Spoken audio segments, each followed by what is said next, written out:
Hi guys, ഞാനൊരു day ലൈഫുമായിട്ടാണ് വന്നിരിക്കുന്നത്. രാവിലെ തന്നെ ഞങ്ങൾ എണീറ്റു, കാപ്പിയൊക്കെ കുടിച്ചു. അപ്പോൾ ബാപ്പയ്ക്ക് ഇന്നൊരു നിശ്ചയത്തിൻ്റെ ഒരു പരിപാടിയുണ്ട്. ആ ഫങ്ഷന് വേണ്ടി പോവുകയാണ്. അപ്പോൾ ഞാൻ ഇങ്ങനെ പുറത്തിറങ്ങാൻ വേണ്ടി ഇങ്ങനെ റോഡിലൊക്കെ വെറുതെ ഇങ്ങനെ ഒന്ന് നടക്കാൻ വേണ്ടി ഇറങ്ങി. ബാപ്പേൻ്റെ പിന്നാലെ തന്നെ ബാപ്പ പോയി. ബാപ്പയുടെ പിന്നാലെ ഞങ്ങളും വിട്ടു. ടാറ്റയൊക്കെ പറഞ്ഞ് ഞാൻ ഈസയും പിന്നാലെ പോയി. പെട്ടെന്നൊരു വണ്ടി അപ്പുറത്തുനിന്ന് റോങ് സൈഡ് കയറി വന്നു കേട്ടോ. ശ്രദ്ധിച്ചില്ലായിരുന്നെങ്കിൽ ഇടിച്ചേനെ. അപ്പോൾ ബാപ്പയുടെ പിന്നാലെ ഞാനും മിസ്സ ബേബിയും കൂടി നടന്നിങ്ങനെ റോട്ടിലോട്ട് ഇറങ്ങി. അവിടെ ഞാൻ പറഞ്ഞില്ല, നല്ല പ്രകൃതിയാണ്, കാണാനൊക്കെ നല്ല ഭംഗിയാണ്. ഇടയ്ക്ക് ബോറടിക്കുമ്പോൾ ഇങ്ങനെ നടന്ന് അവിടെയൊക്കെ ഇങ്ങനെ പോയിരിക്കും. ഞാൻ വീട്ടിൽ താത്തമാരൊക്കെ ഉണ്ടാകുമ്പോൾ എല്ലാവരും അങ്ങനെ തന്നെയാണ്, അങ്ങനെ ഇവിടെ വന്നിരുന്നിരിക്കും. കുറേ അങ്ങോട്ടും ഇങ്ങോട്ടൊക്കെ നടക്കും. ഞാനും ഇവിടെ വന്ന് കുറച്ച് വീഡിയോസൊക്കെ എടുത്തു. കുറച്ച് അങ്ങോട്ടും ഇങ്ങോട്ടൊക്കെ നടന്നു. കുറച്ച് ആ മതിലിൻ്റെ അടുത്ത് കയറി ഇങ്ങനെ ഇരുന്നു. കുറേ നേരം സംസാരിച്ചു. പരിചയമുള്ള അയൽവാസികളൊക്കെ കണ്ടു, സംസാരിച്ചുകൊണ്ടിരുന്നു കുറച്ച് നേരം.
അങ്ങനെ ഞങ്ങൾ വീട്ടിലോട്ട് വന്ന് തൂക്കാനും അലക്കാനൊക്കെ ഉണ്ടായിരുന്നു. അപ്പം ഞാൻ മുറ്റൊക്കെ തൂത്തു വാരി. മുറ്റൊക്കെ തൂക്കാണ്. നല്ല ചളിയും നല്ല മഴയായിരുന്നു. ഇന്ന് ലേശം മഴയ്ക്ക് കുറവുണ്ടായിരുന്നു. അപ്പോൾ തൂക്കലും അലക്കു പരിപാടിയൊക്കെ ആയിരുന്നു ഇന്ന് വെയിലുള്ളതുകൊണ്ട് സകലതും വാരി എല്ലാം പെറുക്കി ഞാൻ അലക്കാനെടുത്തു. ഇന്ന് ഫുള്ളും വെയിലുണ്ടാവുമെന്ന് വിചാരിക്കുന്നു. ഫുള്ള് അലക്കാനും തുടപ്പും എല്ലാം പരിപാടിയായിട്ട് ഞാനിങ്ങ് ഇറങ്ങി. വീഡിയോ എടുക്കുന്നത് ഇസയാണ്. അപ്പോൾ അതിൻ്റേതായിട്ടുള്ള കുറവുകളൊക്കെ ഉണ്ടാവും. അപ്പോൾ ഞാൻ ഈ അലക്കും പുറത്തുള്ള ജോലികളൊക്കെ എടുക്കുമ്പോൾ ഉമ്മ കിച്ചണിലെ ചോറും കറിയും എല്ലാം ഉമ്മ തന്നെ ഉണ്ടാക്കും കേട്ടോ. അലക്കൊക്കെ കഴിഞ്ഞു ഞാൻ വിരിച്ചു. അപ്പോഴേക്കും പാവം എൻ്റെ അമ്മ ചോറും കറിയൊക്കെ ഉണ്ടാക്കും. അപ്പോൾ അതാ ഉമ്മ, എല്ലാവരും വിചാരിക്കുന്നുണ്ടാവും അങ്ങനെ കട്ടിലിൻ്റെ മുകളിൽ കയറിയിരുന്നിട്ട് എന്താ അങ്ങനെ മീനൊക്കെ പച്ചക്കറിയൊക്കെ മുറിക്കുന്നതെന്ന്. അത് ഉമ്മക്ക് കാലിന് 2 മുട്ടിനും തേയ്മാനമാണ്. അതുകൊണ്ട് ഒരുപാട് സമയം നിൽക്കാനൊന്നും പറ്റില്ല, ഇരിക്കാനും പറ്റില്ല. കാല് മടക്കാൻ ഭയങ്കര ബുദ്ധിമുട്ടാണ്. അതാണ് ഉമ്മ പറഞ്ഞുകൊണ്ടിരിക്കുന്നത് കേട്ടോ. അപ്പോൾ സാധനമൊക്കെ വാരി വലിച്ചിട്ടത് എന്താണെന്ന് നിങ്ങൾ ചോദിക്കും. എല്ലാം അമ്മൻ്റെ കൈ എത്തുന്ന സ്ഥലത്ത് വേണം. എടുത്ത് നടന്നു പോകാനൊന്നും അത്ര പറ്റൂല. നടക്കാനൊക്കെ ഭയങ്കര ബുദ്ധിമുട്ടാണ്. അപ്പോൾ എല്ലാ ഒരു ഇതുകൊണ്ട് അവരെല്ലാ കാര്യങ്ങളും ചെയ്യും. കിച്ചണിലെ എല്ലാ ജോലികളും ചെയ്യും. പതുക്കെ നടന്ന് ചോറ് അടുപ്പത്തൊന്നും വേകുന്നുണ്ട്. അപ്പോൾ അതൊക്കെ ഉമ്മ തന്നെയാണ് ചെയ്യുന്നത്. കിച്ചണിലെ സകല ജോലികളും ഉമ്മ തന്നെയാണ് ചെയ്യുന്നത്. ഞങ്ങൾ വന്നു കഴിഞ്ഞാലും ആ ചോറും കറിയൊക്കെ ഉമ്മ തന്നെയാണ് ചെയ്യുന്നത്. ഞങ്ങൾ പുറത്തുള്ള കാര്യങ്ങൾ വീടും പരിസരമൊക്കെ വൃത്തിയാക്കും.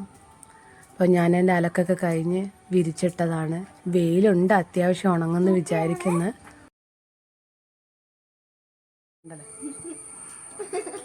അപ്പം എൻ്റെ ജോലികളൊക്കെ കഴിഞ്ഞു.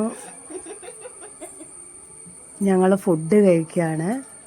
വീഡിയോ എടുക്കുന്ന ആളെ ഇസ ബേബിയാണ് കേട്ടോ. അതാണ് ഇങ്ങനെയൊക്കെ. ഞങ്ങളെല്ലാവരും കൂടി ഒരുമിച്ചിരുന്ന് ഫുഡ് കഴിക്കുകയാണ്. ബാപ്പ എന്താ താഴെ ഇരിക്കുന്നതെന്ന് വിചാരിക്കും നിങ്ങളെല്ലാവരും. ബാപ്പക്ക് താഴെ ഇരുന്ന് ഭക്ഷണം കഴിക്കുന്നതാണ് ഇഷ്ടം. ഇവിടെ മേശ അങ്ങനത്തെ കാര്യങ്ങളൊന്നുമില്ല. ഞാൻ സെറ്റിൽ കയറിയിരുന്നു. ഉമ്മക്ക് കാല് വയ്യാത്തതുകൊണ്ട് ഉമ്മ കസേരയിൽ കയറി ഇരുന്നിട്ട് കാല് വേറൊരു കസേരയിൽ വെച്ചിട്ടാണ് ഭക്ഷണം കഴിക്കുക. നല്ല ചെമ്മീനും ഉരുളക്കിഴങ്ങും ഇട്ട നല്ല തേങ്ങ അരിച്ച നല്ല കറിയും തോരനും പപ്പടവും എല്ലാം ഉണ്ടായിരുന്നു. അടിപൊളിയായിരുന്നു. ഉമ്മമാരുടെ കയ്യിൽ നിന്നുണ്ടാക്കുന്ന ഭക്ഷണം അടിപൊളിയായിരിക്കുമല്ലോ അല്ലേ? അത് എത്ര കഴിച്ചാലും മതി വരില്ല, അത്രക്കും ടേസ്റ്റ് ആയിരിക്കും. അപ്പോൾ ഞങ്ങളെല്ലാവരും ഭക്ഷണം കഴിക്കുകയാണ്. ഓരോ കഥകളൊക്കെ പറഞ്ഞ് ഇങ്ങനെ ഭക്ഷണം കഴിച്ചുകൊണ്ടിരിക്കുകയാണ്. അതിൻ്റെ ഒരു സന്തോഷം വേറെ തന്നെ അല്ലേ? തിരിച്ചു പോകുമ്പോൾ അതിലേറെ വിഷമമാണ് ഉണ്ടാവുക. അപ്പോൾ നമ്മൾ നല്ല അടിപൊളി ഫുഡൊക്കെ കഴിച്ചു. അപ്പോൾ എൻ്റെ ഒരു കുട്ടി വീഡിയോ നിങ്ങൾക്ക് എല്ലാവർക്കും ഇഷ്ടപ്പെട്ടെങ്കിൽ subscribe, like, share. Bye. Thank U.